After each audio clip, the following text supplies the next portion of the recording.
നമസ്കാരം. മലയാളി വാർത്ത ഇൻസൈഡിലേക്ക് സ്വാഗതം. അമേരിക്കയുടെ തലയെടുപ്പും അഹങ്കാരവുമാണ് അവരുടെ ആയുധപ്പുരയിലെ F-16 യുദ്ധവിമാനങ്ങൾ. ശത്രുക്കൾ നോക്കി നിൽക്കെ ഞൊടിയിടയിൽ ഇരച്ചു കയറി ശത്രുപാളയങ്ങൾ തകർത്തെറിയുന്ന കരുത്തൻ. എന്നാൽ US-ന്റെ ഈ അഹങ്കാരത്തിന്റെ തല പിളർന്ന് റഷ്യ. അമേരിക്കൻ ആയുധ കച്ചവടത്തിന്റെ മൂട്ടിൽ തീ പിടിപ്പിച്ച് പുടിൻ. റഷ്യൻ നീക്കത്തിൽ ഞെട്ടി തലയിൽ കൈവച്ച് ഇസ്രയേൽ പ്രധാനമന്ത്രി ബെഞ്ചമിൻ നെതന്യാഹുവും. ഇത്രയും കേൾക്കുമ്പോൾ നിങ്ങൾക്ക് തോന്നാം യുദ്ധം പശ്ചിമേഷ്യയിലാണ് ആളിപ്പടർന്നതെന്ന്, അവിടേക്ക് റഷ്യ ഇരച്ചു കയറിയെന്ന്. അല്ല, റഷ്യൻ ആകാശത്ത് ചീറിപ്പാഞ്ഞ് ആക്രമണം നടത്താൻ തയ്യാറെടുത്ത യുക്രൈൻ പോർ വിമാനമാണ് റഷ്യ പിളർത്തിയത്. ശത്രുക്കൾക്കൊന്ന് തൊടാൻ പോലും കഴിയില്ലെന്ന് അമേരിക്കൻ ടാഗ് ലൈനിട്ട F-16 തകർത്തെറിഞ്ഞ് ട്രംപിനിട്ട് പൊട്ടിച്ച പുടിന്റെ നടപടിയിൽ കലിയിളകി നിൽക്കുകയാണ് വൈറ്റ് ഹൌസ്. അമേരിക്കൻ ആയുധ കച്ചവടത്തിൽ പ്രധാനിയാണ് F-16 ഫൈറ്റർ ജെറ്റുകൾ. അത് ഇത്രയും ഉള്ളൂ എന്ന് ലോകത്തിനു മുന്നിൽ കാണിച്ചു കൊടുത്ത പുടിനോട് പിന്നെ എങ്ങനെ ട്രംപിന് കലിയിളകാതിരിക്കും? ഇസ്രയേൽ വിറയ്ക്കുന്നത് അവരുടെ ആയുധപ്പുരയിലും F-16 ഒരു വിശാല ശേഖരമുണ്ട്. അമേരിക്കയിൽ നിന്നും ഇസ്രയേൽ വാങ്ങിയ ആധുനിക യുദ്ധവിമാനങ്ങളുടെ കരുത്തിലാണ് ഇസ്രയേൽ പശ്ചിമേഷ്യയെ മുൾമുനയിൽ നിർത്തുന്ന ആക്രമണങ്ങൾക്ക് തുടക്കമിട്ടിരിക്കുന്നത്. ലെബനനിലും സിറിയയിലും യമനിലുമെല്ലാം ആക്രമണം നടത്തുന്നതിന് ഇസ്രയേലിന് കരുത്തു പകരുന്നതും ഈ വിമാനങ്ങളാണ്. അമേരിക്കൻ ആയുധങ്ങൾക്കൊപ്പം F-16 പോലുള്ള ആധുനിക യുദ്ധവിമാനങ്ങൾ ഇസ്രയേലിന്റെയും കരുത്താണ്. ഇസ്രയേലിന്റെ മാത്രമല്ല, മറ്റ് അമേരിക്കൻ സഖ്യകക്ഷികളുടെയും ആയുധ കലവറയിലെ സുപ്രധാന ആക്രമണകാരിയാണ് ഈ F-16 യുദ്ധവിമാനങ്ങൾ. ശത്രുക്കൾക്ക് വെടിവെച്ചിടാൻ ഏറെ ബുദ്ധിമുട്ട് നേരിടുന്ന തരത്തിലുള്ള ഒരു ഫൈറ്റർ ജെറ്റാണിത്. മിന്നൽ വേഗത്തിൽ ആക്രമണം നടത്തി അപ്രത്യക്ഷമാകാൻ കഴിവുള്ള ഈ അമേരിക്കൻ യുദ്ധവിമാനങ്ങളുടെ സകല അഹങ്കാരങ്ങളും തകർക്കുന്ന നീക്കമാണ് റഷ്യ ഇപ്പോൾ നടത്തിയിരിക്കുന്നത്. ഏപ്രിൽ 12-ന് റഷ്യക്കെതിരെ ആക്രമണം നടത്താൻ യുക്രൈൻ സൈന്യം നിയോഗിച്ച F-16 യുദ്ധവിമാനമാണ് റഷ്യ അനായാസം വെടിവെച്ചിട്ടിരിക്കുന്നത്.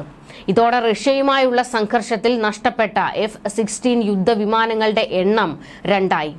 യുക്രൈനിയൻ പ്രസിഡന്റ് വൊളോഡിമിർ സെലൻസ്കിയും F-16 തകർക്കപ്പെട്ടത് ഔദ്യോഗികമായി സ്ഥിരീകരിച്ചിട്ടുണ്ട്. യുദ്ധ ദൗത്യത്തിനിടെ കൊല്ലപ്പെട്ടിരിക്കുന്നതാകട്ടെ ക്യാപ്റ്റൻ പാവ്ലോ ഇവാനോവ് എന്ന യുക്രൈനിന്റെ ഏറ്റവും മികച്ച പൈലറ്റ് കൂടിയാണ്. റഷ്യയുമായി നിർണായകമായ പോരാട്ടം, അതായത് യുദ്ധം മൂർധന്യാവസ്ഥയിൽ എത്തി നിൽക്കുമ്പോഴാണ് ഇപ്പോൾ യുക്രൈൻ സേനയ്ക്ക്, വ്യോമസേനയ്ക്ക് കനത്ത തിരിച്ചടി ഉണ്ടായിരിക്കുന്നത്. പാവ്ലോ ഇവാനോവ് യുക്രൈൻ വ്യോമസേനയുടെ കരുത്തനാണ്. ഈ തലകൂടിയാണ് റഷ്യ F-16 പിളർന്നിരിക്കുന്നത്. അമേരിക്കയുടെ വിദഗ്ധ പരിശീലനം ലഭിച്ച ഈ പൈലറ്റിന്റെ നഷ്ടം യുക്രൈനെ സംബന്ധിച്ചിടത്തോളം ഇരുട്ടടിയാണ്. F-16 എല്ലാ വശങ്ങളും കൃത്യമായി അറിയാവുന്നത് പാവ്ലോവിനാണ്. റഷ്യക്കെതിരെ കുറ്റം ആരോപിച്ച് സെലൻസ്കി രംഗത്ത് വന്നിട്ടുണ്ട്. ഈ സംഭവം അന്വേഷിക്കാൻ ഒരു ഇന്റർ ഡിപ്പാർട്ട്മെന്റൽ കമ്മീഷൻ രൂപീകരിച്ചിട്ടുണ്ടെന്നും സെലൻസ്കി വ്യക്തമാക്കി. നിലവിൽ ഇതുവരെ യുക്രൈന്റെ 2 F-16 വിമാനങ്ങൾ തകർത്തതായാണ് സ്ഥിരീകരിച്ചിട്ടുള്ളതെങ്കിലും മറ്റു 100 കണക്കിന് യുദ്ധവിമാനങ്ങൾ ഇതിനകം തന്നെ റഷ്യൻ ആക്രമണത്തിൽ തകർക്കപ്പെട്ടിട്ടുണ്ട്. അമേരിക്കയും മറ്റ് നാറ്റോ രാജ്യങ്ങളും ആകാശത്ത് സൃഷ്ടിച്ച സുരക്ഷാ കവചങ്ങൾ തകർത്താണ് രണ്ടാമത്തെ F-16 വിമാനവും റഷ്യൻ സേന പൊട്ടിച്ചത്. ഒരു F-16 വിമാനത്തിന്റെ അടിസ്ഥാന വില തന്നെ $63 ദശലക്ഷം വരും. കഴിഞ്ഞ ഓഗസ്റ്റിൽ അമേരിക്കൻ നിർമ്മിത വിമാനം ആദ്യമായി രാജ്യത്ത് വിന്യസിച്ചതിന് തൊട്ടു പിന്നാലെയാണ് ആദ്യത്തേത് നശിപ്പിക്കപ്പെട്ടിരുന്നത്. അതിന്റെ പൈലറ്റ് വ്യക്തമല്ലാത്ത സാഹചര്യത്തിൽ കൊല്ലപ്പെടുകയും ചെയ്തിരുന്നു. ഈ സംഭവവും ഒരു നീണ്ട അന്വേഷണത്തിന് കാരണമായിരുന്നു.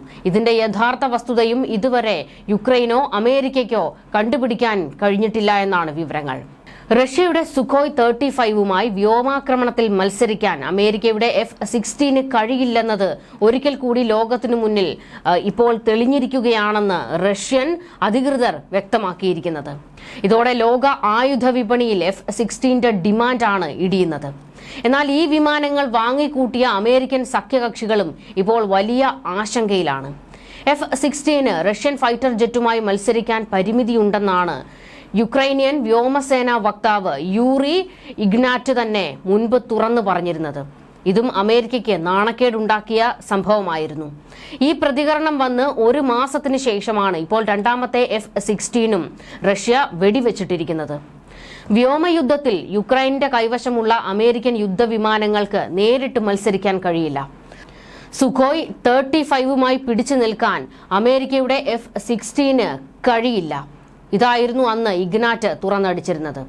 യുക്രൈന്റെ ഈ നിലപാട് തന്നെയാണ് ഇസ്രയേലിനെയും ആശങ്കപ്പെടുത്തുന്നത്. റഷ്യയുമായി ഏറെ അടുപ്പമുള്ള ഇറാന് അമേരിക്കൻ ആയുധങ്ങളെയും യുദ്ധവിമാനങ്ങളെയും തകർക്കാനുള്ള സംവിധാനങ്ങൾ റഷ്യ ഇതിനകം തന്നെ നൽകിക്കഴിഞ്ഞിട്ടുണ്ടാകാം എന്നാണ് ഇസ്രയേൽ സംശയിക്കുന്നത്. ആണവ കരാറിൽ ഒപ്പിട്ടില്ലെങ്കിൽ ഇറാനിൽ ബോംബിടുമെന്ന അമേരിക്കൻ പ്രസിഡന്റ് ഡൊണാൾഡ് ട്രംപിന്റെ ഭീഷണിയെ മൂന്നാം ലോക മഹായുദ്ധം വിളിച്ചു വരുത്തുമെന്ന് മുന്നറിയിപ്പ് നൽകുകയായിരുന്നു റഷ്യൻ പ്രസിഡന്റ് വ്ളാഡിമിർ പുടിൻ തിരിച്ചടിച്ചത്. അതായത് ഇറാൻ വിഷയത്തിൽ തന്നെ അമേരിക്കയും റഷ്യയും തമ്മിൽ ഒന്ന് ഇടഞ്ഞു നിൽക്കുകയാണ്. അതിന്റെ കൂട്ടത്തിലാണ് F-16 തകർത്തെറിഞ്ഞുകൊണ്ട് കനത്ത ഒരു പ്രഹരം അമേരിക്കയ്ക്ക് റഷ്യ കൊടുത്തത്. ഇതോടുകൂടി ട്രംപ് കലിയിളകി നിൽക്കുകയാണ്. ഇതാദ്യമായിട്ടൊന്നുമല്ല അമേരിക്കയുടെ F-16 റഷ്യ തകർത്തെറിയുന്നത്.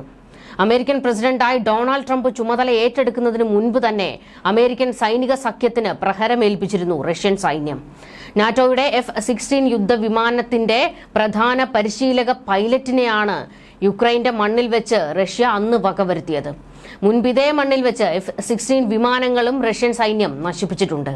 അമേരിക്കയുടെ ഏറ്റവും പുതിയ യുദ്ധവിമാനങ്ങളിൽപ്പെട്ട F-16 പറത്താൻ യുക്രൈൻ പൈലറ്റുമാർക്ക് പരിശീലനം നൽകിയിരുന്ന ഡാനിഷ് ഇൻസ്ട്രക്ടർ ജെബ് ഹാൻസനാണ് റഷ്യൻ മിസൈൽ ആക്രമണത്തിൽ അന്ന് കൊല്ലപ്പെട്ടത്.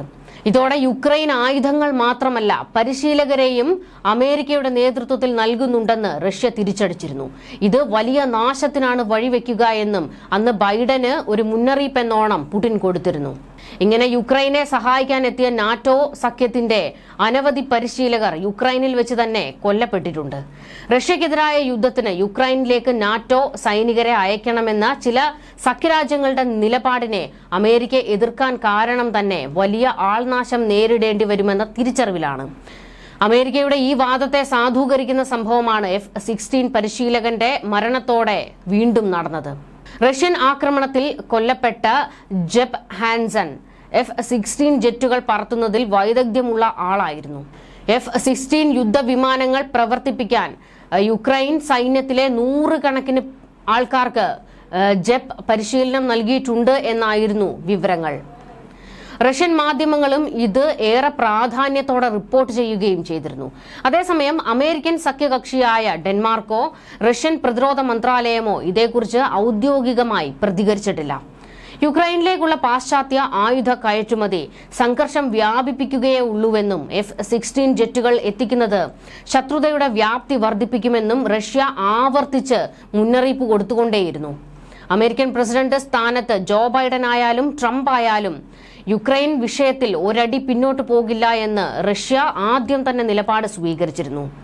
അത്യാധുനിക ആണവായുധങ്ങൾ യൂറോപ്പിലുടനീളം വിന്യസിച്ച് റഷ്യയുടെ ഭീഷണി ചെറുക്കണമെന്ന് യുക്രൈൻ മുൻപ് അമേരിക്കയോട് ആവശ്യപ്പെട്ടിരുന്നു. എന്നാൽ അത്തരത്തിലുള്ള കടന്നകൈ പ്രയോഗങ്ങൾക്ക് നിൽക്കില്ല എന്ന് അമേരിക്കൻ ഭരണകൂടം തന്നെ യുക്രൈന് മുന്നറിയിപ്പ് കൊടുത്തിരുന്നു. അതിമാരക ആയുധങ്ങൾ യുക്രൈനിലേക്ക് എത്തിക്കുന്നതിനെയും അതിന് യുക്രൈൻ സൈന്യത്തിന് പരിശീലനം കൊടുക്കുന്ന പരിശീലകരെയും ഉൾപ്പെടെ തകർത്തെറിയുകയാണ് റഷ്യ ചെയ്തുകൊണ്ടിരിക്കുന്നത്. F-16 വീണ്ടും തകർത്തെറിഞ്ഞതിലൂടെ അമേരിക്കയ്ക്ക് വലിയൊരു നാണക്കേടാണ് ഇപ്പോൾ പുടിൻ ഉണ്ടാക്കി വെച്ചിരിക്കുന്നത്. ഇതിനിടെ മറ്റൊരു വിഷയം, സമാധാന ചർച്ചകൾ തുടരുന്നതിനിടെ യുക്രൈനിൽ വൻ ആക്രമണം അഴിച്ചുവിട്ടിരിക്കുകയാണ് റഷ്യ. വടക്കൻ യുക്രൈൻ നഗരമായ സുമിയുടെ ഹൃദയഭാഗത്ത് 2 റഷ്യൻ ബാലിസ്റ്റിക് മിസൈലുകൾ പതിച്ചു.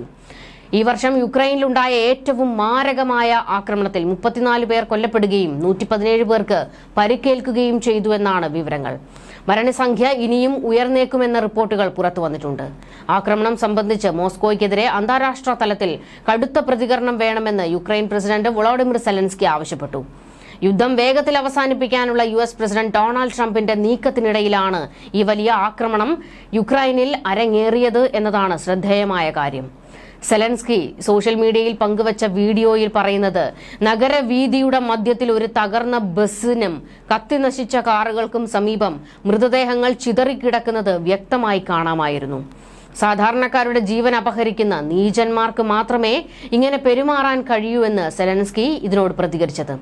നമുക്കെതിരെ പോരാടുന്ന ആളുകൾ എപ്പോഴും പറയുന്നത് അവർ ഓർത്തഡോക്സ് വിശ്വാസികളാണെന്നും ദൈവത്തിൽ വിശ്വസിക്കുന്നു എന്നുമാണ്. പക്ഷേ ഇന്ന് നമ്മൾ നേരിട്ട് ഭീകരവാദം അനുഭവിച്ചിട്ടുണ്ട്. എനിക്കിതിനെക്കുറിച്ച് പറയാൻ വാക്കുകളില്ല എന്ന ആക്രമണത്തിന് ദൃക്സാക്ഷിയായ വിദ്യാർത്ഥിയെ ഉദ്ധരിച്ച് റോയിട്ടേഴ്സ് റിപ്പോർട്ട് ചെയ്യുന്നു. ബ്രിട്ടൻ, ജർമ്മനി, ഇറ്റലി എന്നീ രാജ്യങ്ങളിലെ നേതാക്കൾ റഷ്യൻ ആക്രമണത്തെ അപലപിച്ചു. US state secretary Marco Rubio ഇരകൾക്ക് അനുശോചനം രേഖപ്പെടുത്തി.